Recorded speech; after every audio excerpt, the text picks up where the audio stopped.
beginning, there was nothing.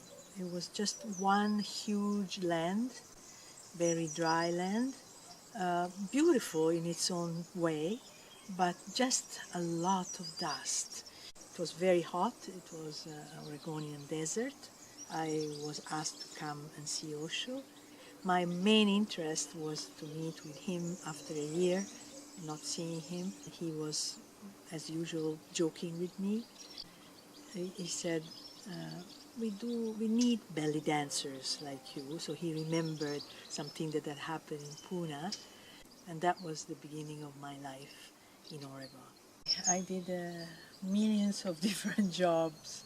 I was driving buses, I was being a bus mechanic, I was cleaning, of course. I was also in Osho's garage.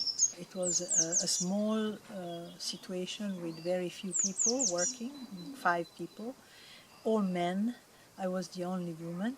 When Osho was coming back from his drive with the Rolls Royces, he would stop, but when he saw me already from the first day, he said, you know, they were asking to have a woman in this garage, and I thought to send you because you are worth 5 women. And then he gave me one of his hats, and that was the first day that I was working there.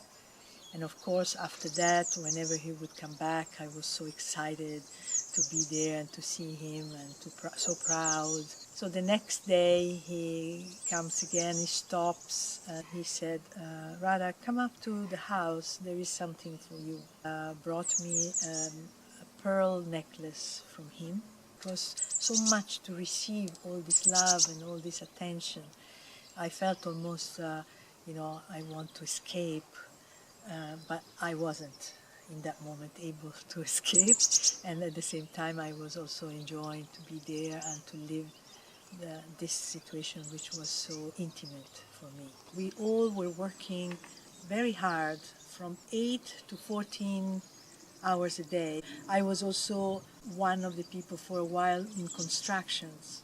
At lunchtime we had a very quick moment for a sandwich, and if we were closer to the areas of the road, the main road, we could run to see Osho pass by. For me and for many other people, I'm sure, that was what was important. We were building the city, but basically we were there for Osho.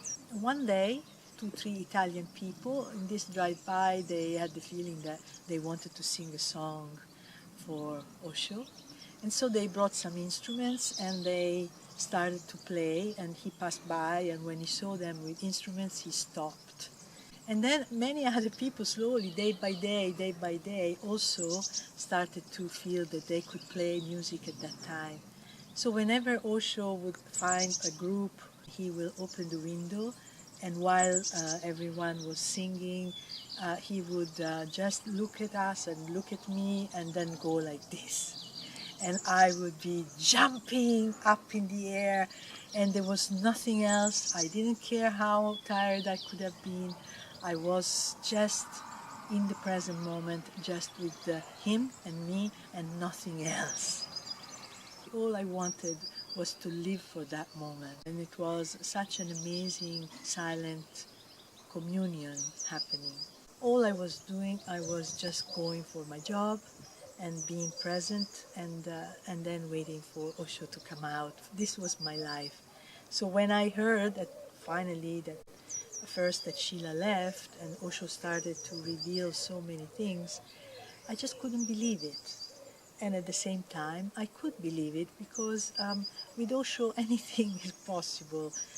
All the matter was what was happening in that moment and my experience.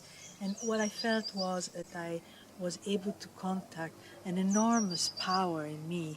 I wasn't aware of so much power and so much capacity to be able to do anything. For me, it was an amazing experiment. And however, at some point it was over, it is still totally part of me.